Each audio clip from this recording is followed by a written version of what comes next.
Perú 2021, rumbo a las elecciones presidenciales y congresales.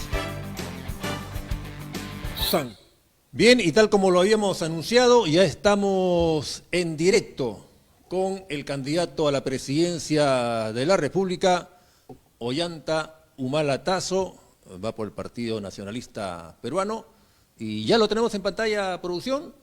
Correcto, lo tenemos en pantalla, le vamos a dar la bienvenida. Ollanta Humala Tazo, ¿qué tal? ¿Cómo estás? Bienvenido a San Juan del Lurigancho Televisión. ¿Qué tal? Buenas noches, ¿cómo estás? Un fuerte abrazo. Bueno, preguntarte que si conoces San Juan del Lurigancho, pues decírtelo ya, es de más decírtelo. Conoces San Juan del Lurigancho, has estado en campañas anteriores, en todos los medios. Lógicamente que no es una campaña, digamos, como la de antes, es una campaña en plena pandemia, con protocolos que hay que seguirlos, hay que, digamos, practicarlo y además también aceptarlo, ¿no? Y cumplirlos. ¿Cómo va la campaña, señor Ollanta Humala Tazo? Bueno, es una campaña sui generis, una campaña en la cual se está haciendo, todos estamos aprendiendo, ¿no? A vivir con el COVID y sin vacunas. Eso es lo que va a marcar en gran medida la campaña. En mi caso, yo estoy entrando nuevamente a esta campaña electoral después de haber sido presidente de la República 5 años, por dos razones fundamentales. La primera razón es porque siento que hay una amenaza a las políticas sociales, a los programas sociales que creamos, a las obras de infraestructura que dejamos en ejecución, presupuestadas, y también a las reformas, ¿no? La reforma de salud, de educación, del servicio civil, entre otras, que construimos. Siento que todo eso ha ido yendo de más a menos en esta gestión de gobierno. Y por otro lado, lo que yo veo es que, dada la crisis actual que estamos viviendo, una crisis económica que no se ha vivido después de la guerra con Chile, la crisis sanitaria que está desnudando la fragilidad institucional del Estado peruano, creo que lo que se viene hoy día es un quinquenio muy, pero muy duro para el país. Y en esas circunstancias, pienso que la experiencia de gobierno, de una gestión de gobierno, va a pesar mucho frente a muchos candidatos que, con todo el respeto que se merezcan, no conocen lo que es el funcionamiento del Estado, cómo se trabaja en el Estado. Por ejemplo, sabemos que hoy día el presupuesto general de la República está parchado por 30.000 millones de soles de préstamos, ¿no? Pero lo que no se dice es que hay 30.000 millones de soles que se dejaron de ejecutar el año pasado, ¿no? Entonces, también hay que saber dónde se rasca la olla para encontrar la plata y poder defender sanitariamente al país, asegurar que vengan las vacunas en el menor tiempo posible y sin sobreprecios, y reactivar el empleo y la economía. Estamos viendo que en este quinquenio hemos perdido 8 millones de empleos, o sea, casi la mitad de la población económicamente activa está sin trabajo. Hay una pregunta justamente relacionada a esto de la vacuna. La presidenta del Consejo de Ministros, pues luego de que Sagasti nos dijera que el día 9 la vacuna está en el Perú, sale el 8, llega el 9, pero resulta que la presidenta del Consejo de Ministros ha dicho que KLM ha suspendido sus vuelos a China y estamos, dice, a la espera de que nos confirmen la nueva ruta y la fecha de llegada de la vacuna al Perú. ¿Cuál es su opinión? ¿Qué puede sentir un peruano, ¿no? En este caso, desde su punto de vista también, no se le puede creer al presidente de la República, ¿no? Estamos viviendo de promesas, ¿no? El año pasado recuerdo que Vizcarra ofreció 30 millones de vacunas para diciembre y enero de este año. Hay algo que hasta en los artistas se respeta, ¿no? Lo que pasa detrás del telón no tiene por qué preocupar al público, ¿no? Es decir, ¿qué le interesa al país? ¿Cuál es el interés nacional de que KLM no vaya a China? ¿Cuál es el interés en este caso? ¿Qué pertinente, de relevante tiene para que una primera ministra salga a decir ese tema? Solo preocupar a la gente. Es ¿Qué hubiese hecho Ollanta Humala Tazo de presidente respecto a esta situación de la llegada de la vacuna? ¿Qué hubiese hecho? Como muchos países, ¿no? Han enviado su avión. México ha enviado aviones, el Perú. Nosotros hemos comprado, creo que me parece que son 4 aviones Spartan de capacidad de 11 toneladas de carga. Bueno, los envíos, pues tenemos Hércules, por último traemos nosotros, con la Fuerza Aérea traemos todas las vacunas. Y ese tema no tiene por qué preocupar a la población, ¿no? Lo que necesitamos saber es si en realidad se han comprado las vacunas, a qué precio, ¿no? Y si se ha comprado para todos o solamente para una minoría. Y vamos a estar viendo como en otros países donde a escondidas funcionarios públicos se están vacunando y va a haber un tráfico de vacunas, ¿no? Fíjese una cosa, ¿no? En nuestro gobierno les dejamos como ahorro nacional, nosotros hemos recibido cerca de 6.900 millones de dólares en el 2011. Ahorro nacional que estaba en el Fondo de Estabilización Fiscal, casi el 90%, y un 10% en los fondos del Tesoro Público. Nosotros duplicamos, más que duplicamos el ahorro nacional, llegamos a 14.200 millones de dólares de ahorro nacional, de los cuales aproximadamente habían 8.200 en el Fondo de Estabilización Fiscal y en fondos del Tesoro Público 6.000 millones de dólares. Estamos hablando de 14.200 millones de dólares, más o menos 50.000 millones de soles, ¿no? Y hoy día, en el Fondo de Estabilización Fiscal, donde habían 8.200 millones de dólares, creo que no queda ni $1.000.000. Y no sé cuánto habrán gastado de los fondos del Tesoro Público. ¿Qué cosa hay para compararlo? Es una catástrofe, porque ¿dónde están los resultados del uso de ese dinero?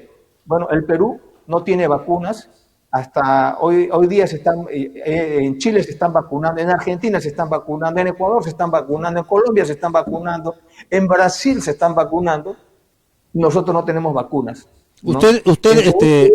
Ollanta, usted como expresidente de la República y candidato, usted, digamos, acudiría, si es que Sagasti, como lo puede llamar también a otros candidatos, usted acudiría si lo llama y le pide, digamos, el qué hacer, qué podemos hacer para traer la vacuna. Usted ya lo dijo, ¿no? Pero en otros temas también podría colaborar como candidato a la presidencia de la República. Sí, encantado, nunca me he negado a eso, ¿no? Yo creo que el problema acá de la clase política es que estamos divorciados, no estamos peleados, ¿no? Acá se confunde al adversario con el enemigo, ¿no? Eso es lo que yo veo, pero en nuestro caso, en varias oportunidades yo he llamado al expresidente García y al expresidente Toledo cuando había necesidad de hacerlo.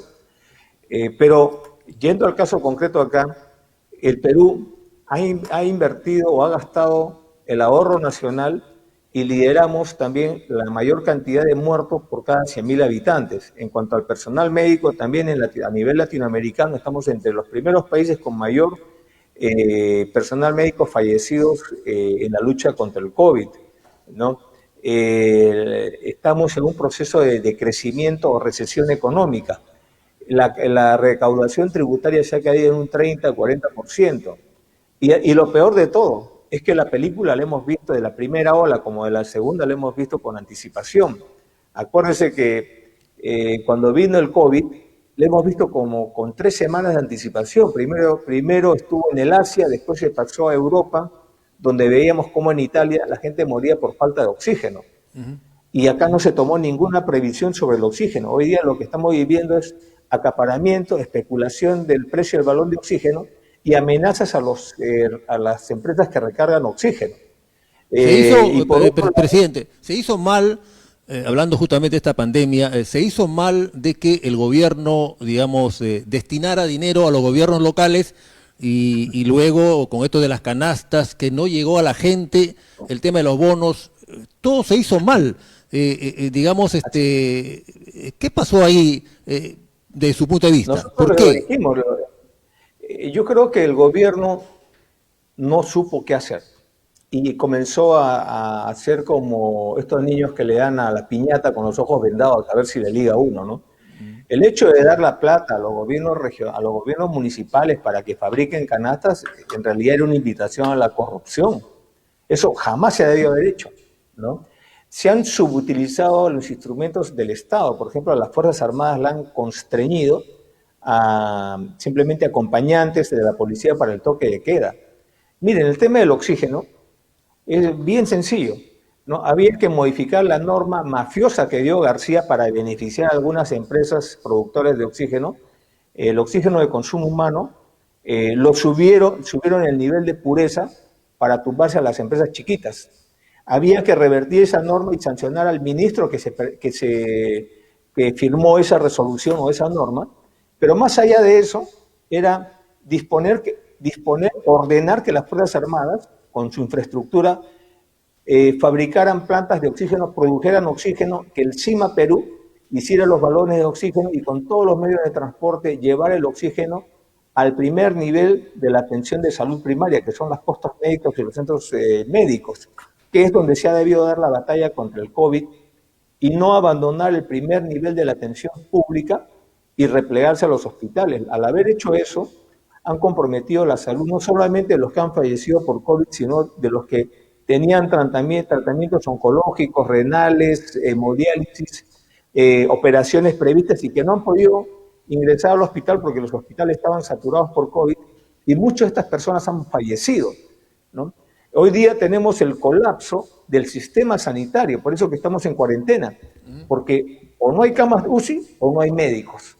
Entonces, por eso el gobierno no tiene otra salida que dictar cuarentena, y si esto continúa va a tener que prorrogar la cuarentena. Claro, presidente, ¿no? A ver, le digo presidente porque usted ha sido presidente, ¿no? ¿Qué hubiese hecho usted, digamos, con el tema de los bonos? O en todo caso, ¿cómo hubiese usted actuado como presidente de la República para que la gente cumpla su cuarentena, ¿no? Y cómo llegar, digamos, la parte económica a las familias vulnerables?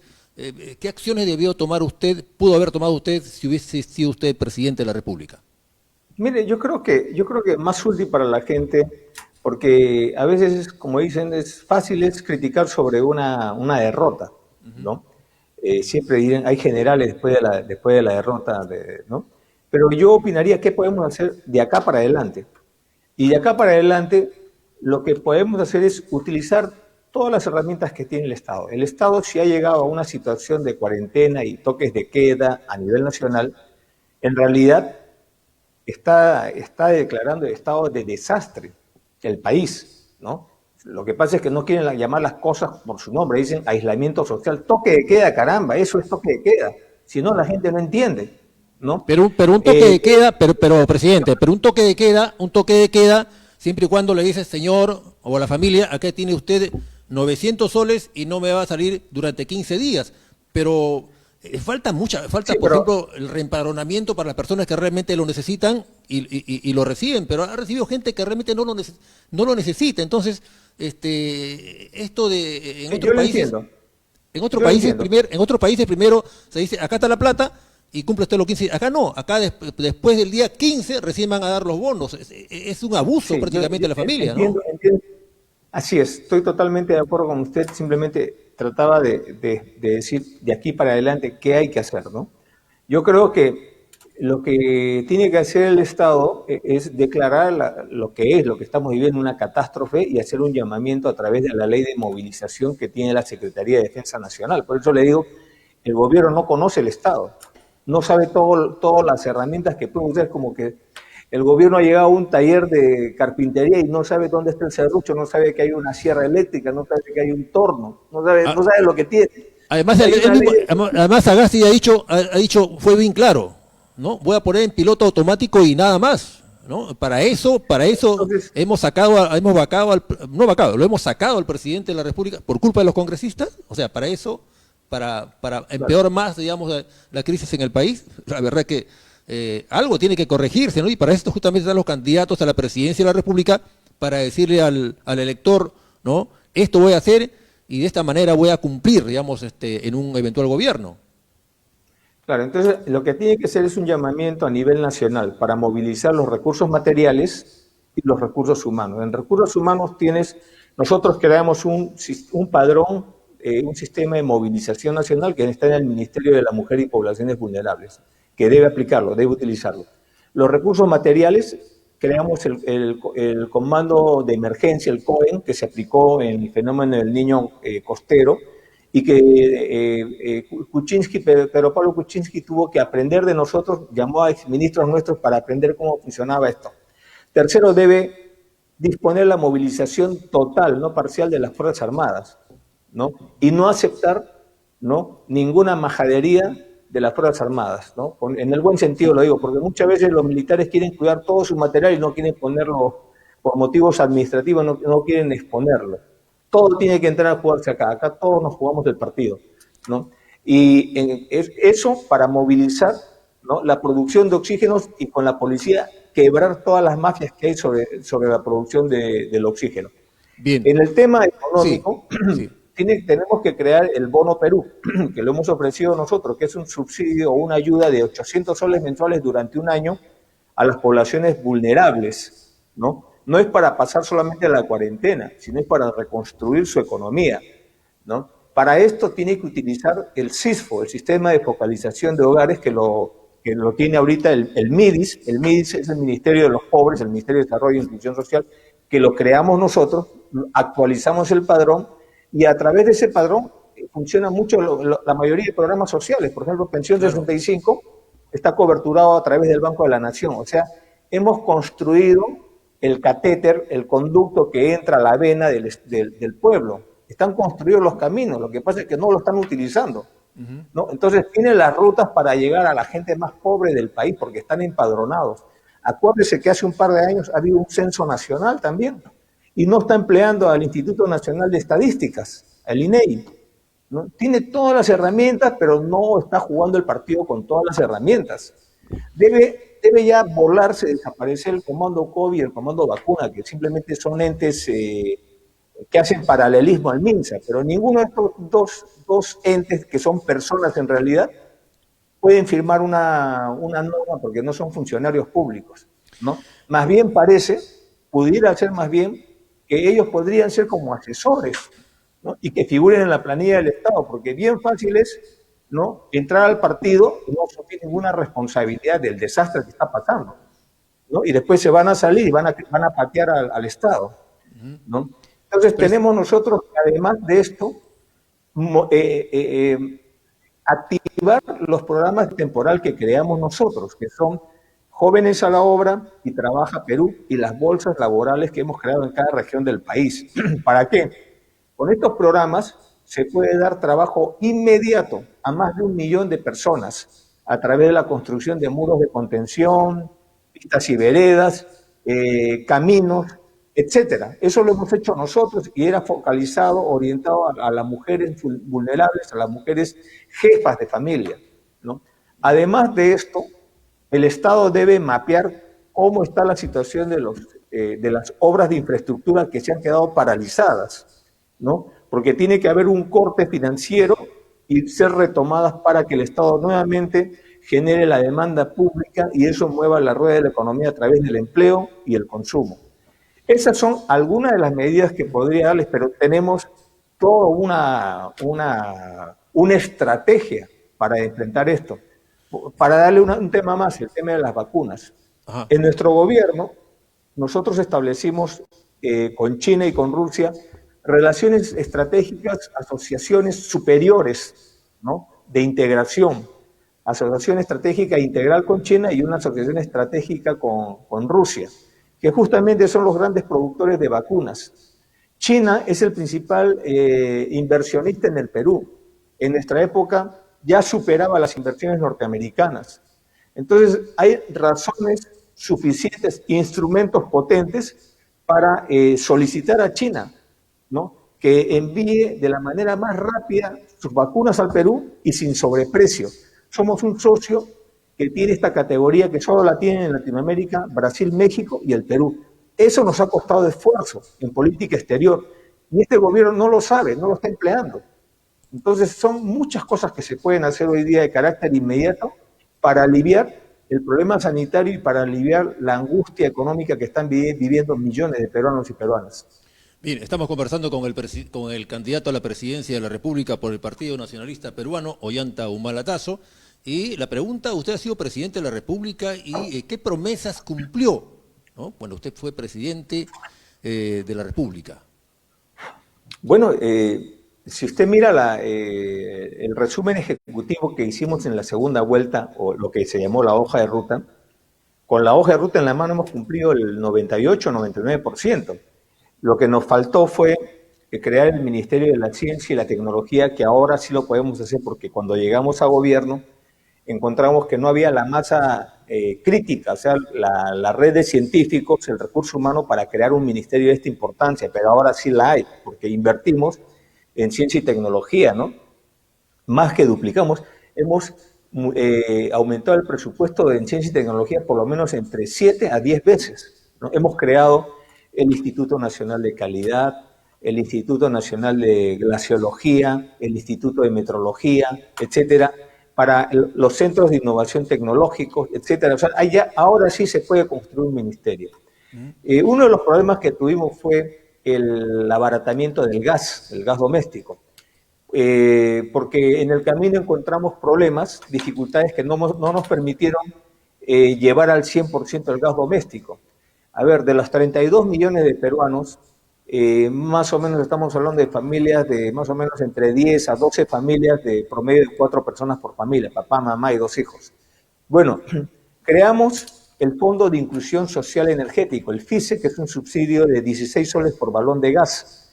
Con eso aliviamos la economía de más de 1.100.000 familias peruanas. Adicionalmente a esto, cuando llegamos a gobierno habían aproximadamente 30 a 40.000 conexiones de gas doméstico en Lima. Ese también es un gas barato porque es un equivalente a 10, 12, 14 soles balón de gas.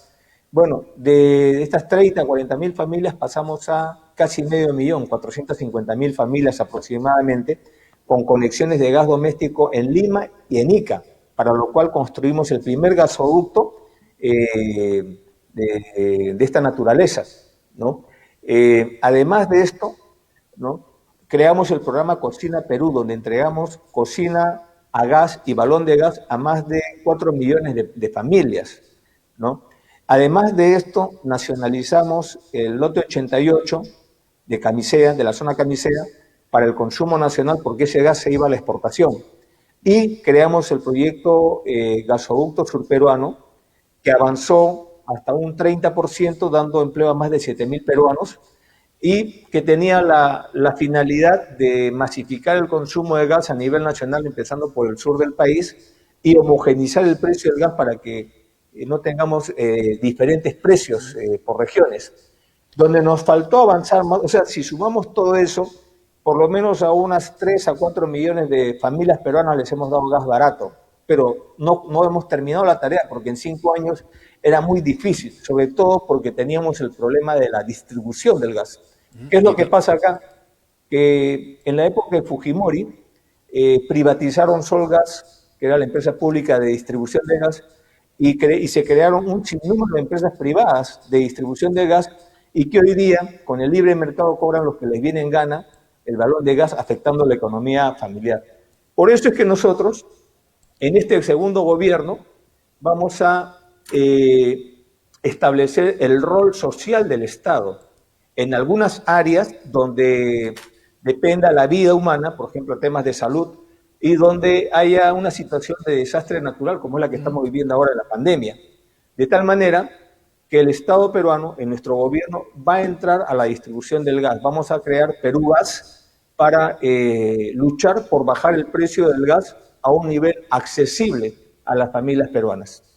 Bien, se olvidó lo de beca 18, creo, ¿no? Si no me equivoco. No, me refería solamente a este tema, pero beca 18 lo cumplimos, ¿no? Nosotros creamos el Programa Nacional de Becas, creamos el Ministerio de Desarrollo e Inclusión Social, porque en la época, cuando llegamos a gobierno, no había una política social. La teoría neoliberal decía que la pobreza se eliminaba a través del crecimiento económico. ¿Y qué ministerio maneja el crecimiento económico? El Ministerio de Economía y Finanzas. O sea, ponían al MEF para que luche contra la pobreza, ¿no? Entonces se practicó la política del chorreo, ¿no? Había más crecimiento, pero no había desarrollo ni igualdad. Acuérdese que ya en el pasado hemos tenido crecimiento económico, en la época del guano y el salitre, el caucho, del boom de las minerales, y nunca hubo desarrollo. O sea, son conceptos diferentes. En nuestro gobierno creamos la política social, creando un ministerio fuerte que defienda los más de 30 programas sociales que creamos. Entonces, dentro de estos programas creamos el PRONAVEC, el Programa Nacional de Becas. Le doy un dato en este tema. Cuando llegamos a gobierno, solo habían 300 jóvenes peruanos que tenían acceso a una beca. Pero lo paradójico y lo triste era que esas becas no eran pagados por las embajadas amigas. Claro. Es en nuestro gobierno que creamos más de 15 modalidades de becas y de las cuales la estrella, la vedette, fue beca 18. Y en total hemos dado más de 100.000 becas. Este gobierno no va a llegar ni a 50.000 becas. Creamos, por ejemplo, Pensión 65, un reconocimiento a los adultos mayores de 65 años vulnerables, y los coberturamos al 100%. Este gobierno ya no está coberturando al 100%. Creamos el seguro oncológico gratuito, el Plan Esperanza, ¿no? Hemos creado los colegios de alto rendimiento, que este gobierno se los ha querido tumbar, desactivar. Hemos creado Jaliwarma. En nuestro gobierno dábamos 3.5 o 3.3 millones de desayunos y almuerzos a nivel nacional en colegios públicos, ¿no? Por eso nos enfrentamos a las mafias de los proveedores del PRONA, entre otros, ¿no? Hemos creado... Y ahora, presidente, y ahora todo esto se ha perdido, ¿no? Se ha perdido y entonces en un eventual gobierno suyo nuevamente va digamos, a cumplir, no cumplir, ¿no? A hacer lo que usted hizo durante su gobierno, que fue, y en lo que se viene en un eventual gobierno. Pero me gustaría preguntarle también a algo que quizás, desde mi punto de vista, no se ha resuelto hasta ahora, y básicamente es la inseguridad ciudadana. Cuando usted fue candidato, la gente decía, por fin un militar, ¿no?, va a ser presidente de la República y con esto se acaba la inseguridad, y seguimos en lo mismo. O sea, para usted, digamos, ¿cuál sería la solución, ¿no?, para reducir la inseguridad ciudadana que prácticamente ya nos ha ganado? Bueno, acá hay varios temas, ¿no? Si vemos la inseguridad ciudadana es un problema estructural en el país. No ha habido en ningún gobierno, ni siquiera en la época de los gobiernos militares, había el concepto de seguridad ciudadana, sino había inseguridad ciudadana. Lo que pasa es que conforme ha avanzado el mundo, los delitos se han ido haciéndose más complejos, ¿no? En la década de los 70, los asaltos pues, eran con la famosa chaveta, ¿no? No era con pistola. Ahora el que menos puede comprar una pistola, ¿no? O pistolas hechizas o una pistola de plástico y uno no sabe si es verdad o de verdad o de mentira. Pero los índices de victimización bajaron en nuestro gobierno. O sea, la cantidad de gente que manifestaba haber sido asaltadas, ¿no? Se redujo en nuestro gobierno. Pero claro, tampoco quiero decir que con eso resolvimos el problema. ¿Qué va a hacer usted para resolver el tema de la inseguridad ciudadana, digamos, para ir, digamos... Vamos a hacer varias cosas. En principio, trabajar la inseguridad ciudadana con todas las instituciones y herramientas del Estado, empezando por las municipalidades y gobiernos regionales. Vamos a modernizar todo el sistema de cámaras de videovigilancia, ¿no? Pero además vamos a crear un programa que lo planteamos y el Congreso no lo bloqueó, en la mayoría fujiaprista, ¿no? Y Alianza para el Progreso, que era el servicio policial voluntario, como un servicio militar, pero para los jóvenes que quieran hacer trabajos administrativos en las comisarías y ayuden a la labor policial. Vamos a modernizar a la Policía Nacional. Acuérdense que ha sido nuestro gobierno donde se adquirieron los patrulleros inteligentes, más de 2.500 patrulleros inteligentes que ahora hay a nivel nacional. Obviamente hay que modernizarlos porque ahora necesitan nuevas dotaciones de patrulleros. Aumentamos el efectivo policial. Cuando llegamos al gobierno, en el Perú solo habían algo de 97.000 policías. Nosotros lo hemos llevado a cerca de 130.000 policías. Tenemos que ayudar a formalizar la economía, porque también tenemos que atacar los riesgos de seguridad que hay en una economía informal. Me explico. Por ejemplo, usted en la calle puede encontrar una señora que vende desayunos, ¿no? Y que se vende 300 desayunos al día. Esa señora en esa carretilla maneja un capital de ¿cuánto? 2.000 soles, 1.500 soles o 1.000 soles en promedio. Menos tal vez, menos, ¿no? Pero al costado usted tiene un cambista que maneja $30.000, que lo tiene en su cangurera, y no tiene, y está en un mercado informal. Entonces, tendríamos que trabajar, por ejemplo, con las municipalidades para ordenar todas las actividades de riesgo, como es el cambio de moneda extranjera, para darles zonas de trabajo donde haya patrullero, donde haya internet, y haya mayor seguridad, no solamente para el cambista, sino para el que va a hacer una transferencia, un cambio de moneda, ¿no? Tenemos que analizar dónde están los focos de delincuencia, de la delincuencia menuda, y reforzar esas zonas con los patrulleros inteligentes que pueden hacer la función de una comisaría. Tenemos que descongestionar las comisarías, que si usted ve, las comisarías parecen playas de estacionamiento de carros siniestrados, chocados, mototaxis. Todo eso tiene que ir pues a un parque industrial donde hagan el chatarreo. Pero la policía no puede estar de cuidadora de esos carros, hay que defender la función policial, ¿no? Señor Ollanta, digamos, está bien todo bonito, correcto, pero hay un asunto que no se resuelve hasta ahora, y es también el decir, digamos, de los ciudadanos, de la gente de a pie. La policía cumple su labor, chapa al choro, ¿no? Lo lleva a la comisaría y luego de repente sale, pero cuando lo pasan a la fiscalía, ¿no? El fiscal lo suelta, y si la fiscalía considera, lo pasa al juez, el juez lo suelta. Entonces ahí está el problema, de mi punto de vista, de que si chapan un chorro, mañana más tarde lo ves nuevamente en la calle delinquiendo. O sea, ¿cómo resolvemos ese tema? Yo creo que eso es una parte de la causa, pero no el origen. El problema es, le voy a dar un dato para que sirva de reflexión.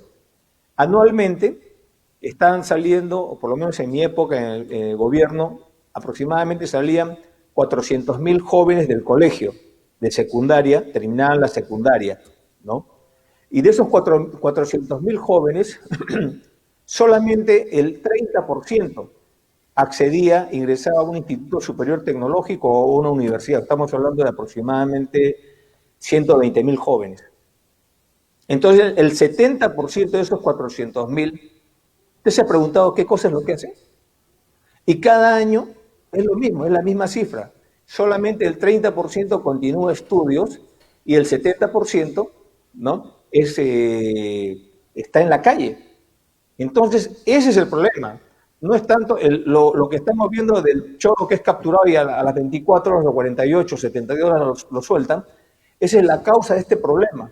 Ahora, no hay política de Estado, no hay política de Estado en el tema de seguridad ciudadana. Yo creo que el problema es que la política de seguridad ciudadana es una política transversal a todas las políticas, a la política educativa, a la política de diversificación productiva que creamos nosotros. O sea, la policía es, en el tema de seguridad ciudadana, es como la malla que debe contener los errores de las otras políticas. Porque si el Ministerio de Trabajo y Promoción del Empleo generara más puestos, más empleo, las universidades, los centros tecnológicos aperturaran mayor capacidad, mayor oferta de trabajo, pudiéramos conectar, ¿no?, la oferta laboral con la demanda que hacen las universidades, ayudaríamos todo a aligerar la labor policial en cuanto a lo que es la seguridad pública. Lo que usted nos está diciendo, señor Ollanta Humala, es que, digamos, se debe trabajar en lo que es la prevención, o sea, desde los pequeños, ¿no? La prevención. Así es, con los jóvenes, sobre todo con los jóvenes, ¿no? Y le doy un ejemplo, ¿no? Por ejemplo, en el Perú, solo en Lima, hay más de 60.000 abogados. ¿Usted sabe cuántos abogados hay en la República de Corea del Sur? Hay menos de 30.000 abogados. Y sin embargo el sistema judicial funciona. Entonces, pero en el Perú faltan ingenieros, faltan soldadores, faltan técnicos. Entonces, hay un desfase, una mala orientación para los jóvenes. Por eso nosotros creamos el programa Ponte en Carrera Ya, Ponte en Carrera. ¿Qué es este programa? Usted accede en la web del Ministerio de Trabajo y Promoción del Empleo y va a ver ahí cuánto es lo que ganan los profesionales en su primer año de trabajo. dependiendo de qué universidad salen y qué labores normalmente hacen en su primer año de trabajo. Entonces usted verá, si quiere ser abogado, porque de repente ven las películas, pues abogados, entonces dice, ah, pero si yo entro a esta universidad, voy a ganar tanto. En cambio, si me voy a la carrera de ingeniería en primer año y en esta universidad gano mucho más, ¿no? Usted mire nada más en los niños, ¿no? En los niños, normalmente en los colegios, ¿cuáles son las habilidades de los niños, no? La habilidad científica, mecánica, el internet, por ejemplo, ¿no? Yo no he visto nunca en los colegios a los niños jugando a hacer juicios orales, ¿no? Y sin embargo, en la conversión de niño adolescente a estudiante universitario, terminan agarrando carreras que no tienen mucha demanda en el país. Y ahí viene un desfase y una frustración para los jóvenes. Entonces, todo esto tenemos que combatir para justamente disminuir el riesgo de la inseguridad ciudadana. ¿Usted está de acuerdo en que los militares deben salir en apoyo a la Policía Nacional del Perú? Porque es Vox Populi, el pueblo está de acuerdo en que los militares salgan a las calles a patrullar, a apoyar a la Policía Nacional. ¿Usted está de acuerdo con eso?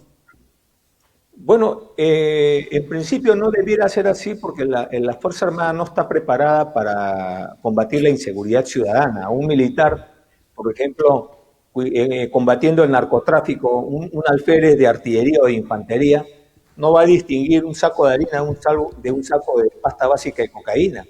En cambio, un alférez que sale del airandro, hasta por el color del saco ya lo distingue.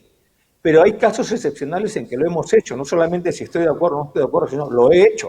Por ejemplo, en el Callao, durante medio año o un año, me parece, declaramos en estado de emergencia y la Marina salió a tallar en el tema de seguridad ciudadana y disminuyó la inseguridad, porque el problema en el Callao, ¿no?, más allá de las inseguridades propias de los puertos a nivel mundial, estadísticamente se sabe que es la principal puerta de salida de la droga hacia el mundo.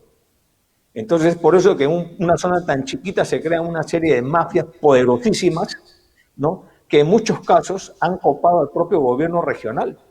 Entonces, allí sí nos pareció que era importante que la Marina de Guerra salga a tallar y con el respeto que se le tiene a la Marina, la ciudadanía aceptó de buena gana y más bien, lamentablemente, no lo han prorrogado.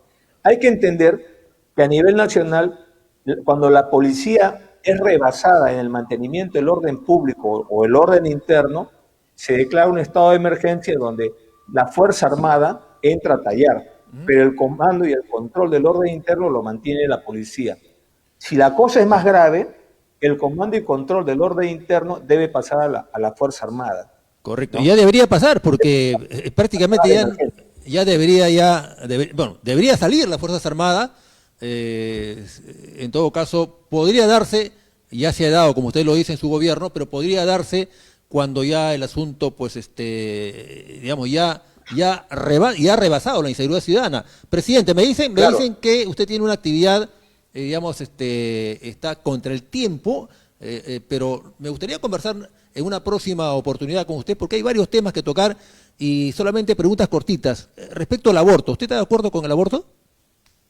Yo creo que nosotros hemos reglamentado el aborto terapéutico, una posición que afectaba a la mujer. Yo creo que al final la mujer es la que debe tomar la última decisión sobre su cuerpo. Respecto al matrimonio de dos personas del mismo sexo. Yo creo que en estas cosas hay que separar, hay que entender que el Estado peruano es un Estado laico. Es decir, separemos la religión del Estado, ¿no? Porque cuando lo mezclamos, entonces se confunden las posiciones. Yo respeto mucho la posición religiosa, ¿no? Pero como Estado laico hay que defender los derechos de todas las minorías, no se puede discriminar a ninguna minoría, ¿no? Total, son contratos, finalmente. Legalmente son contratos. Nombre de los candidatos, Johnny Lescano. No los conozco ninguno, he tenido Lo único que le puedo decir sobre nombres de candidatos es que el único candidato que tiene experiencia de gobierno, que ha sido presidente y que ha hecho política social, obras de infraestructura, reforma, que ha habido empleo, creó más de 1 millón de empleos y redució en más de 1,5 millones las familias pobres, aun cuando en América Latina crecía la pobreza. que creó programas como Jaliwarma, Beca 18, Pensión 65, el SAMU, el Plan Esperanza, los Tambos, los Cunamás, ¿no? Que universalizó el SIS, el Seguro Integral de Salud para los niños de la primera infancia, que culminó el centro, el hospital de niños de infantil en San Borja, que creó el Banco de Células Madres, que creó, inició la línea 2 del metro con un brazo en la línea 4, que ha hecho el Hospital de Vitarte, el Hospital de Villa María del Triunfo, el Museo Nacional de Antropología, que ha hecho las obras de saneamiento, que tienen muchos distritos, pistas y veredas, ¿no? Que ha intentado, que creó la ley de creación del distrito de Huaycán, entre otras, ¿no? Ha sido el gobierno nacionalista, ¿no? Eso es lo que yo le puedo decir. Nosotros tenemos experiencia de trabajo, tenemos gestión de trabajo y podemos garantizar un futuro seguro para el Perú.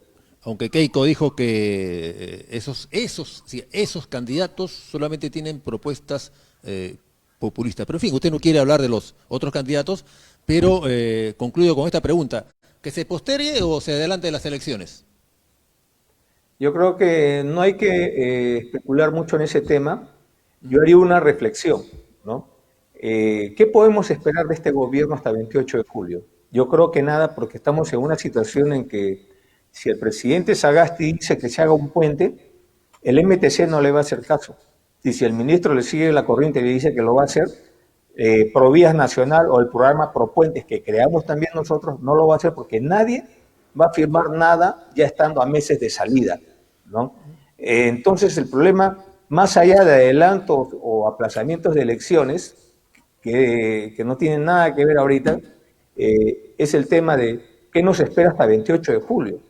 Esa es la frustración, por eso yo en un momento oportuno planteé el adelanto de elecciones, porque para enfrentar esta enorme crisis se requiere un gobierno que sea obedecido por la administración pública, y ese es un gobierno entrante, un gobierno que tenga un horizonte de 5 años de trabajo y no un horizonte corto.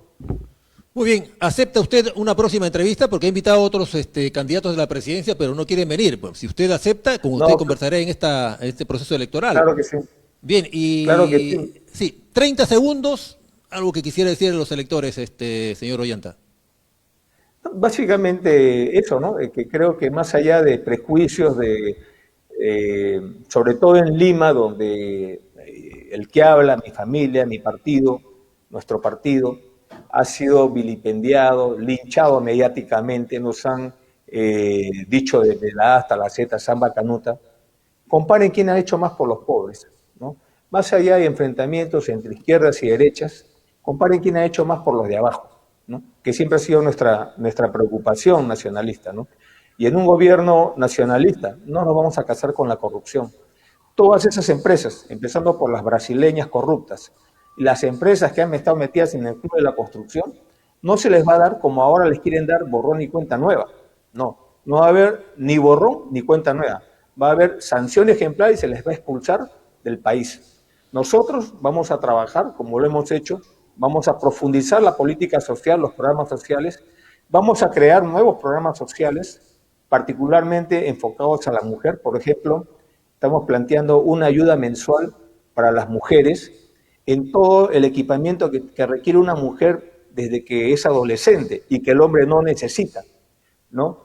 Porque cuando se habla de pobreza, lo primero que salta es el rostro de la mujer, porque la mujer tiene que cargar muchas veces con los hijos, con las ollas y además con su equipamiento personal propio de su naturaleza y su biología, que el hombre no necesita. Entonces, el Estado va a atender gratuitamente a las mujeres a través de la dotación de una canasta mensual para que eso no sea un elemento de discriminación en contra de las mujeres. Así que nosotros creemos que lo que hoy día necesitamos es que cada elector, cada familia compare con qué gobierno ha estado mejor.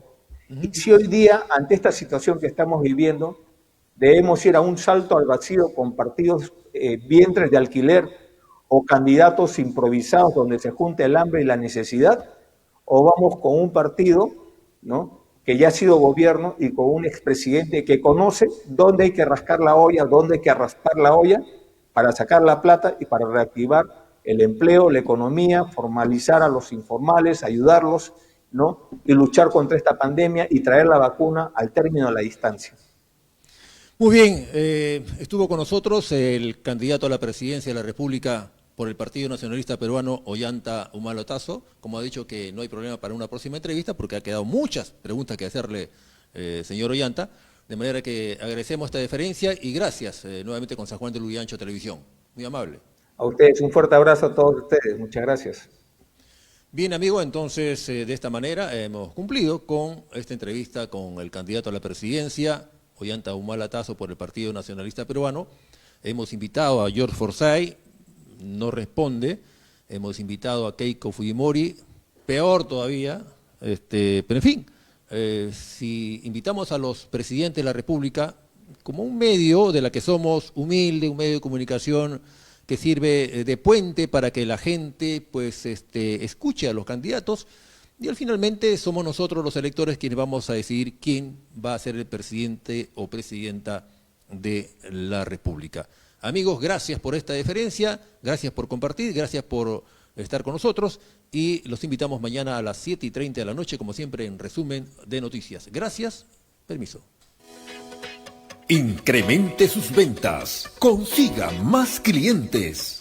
Transmitimos en vivo desde su negocio comercial. Anuncie en San Juan de Lurigancho TV. Teléfono 977-475-073. Incremente sus ventas, consiga más clientes.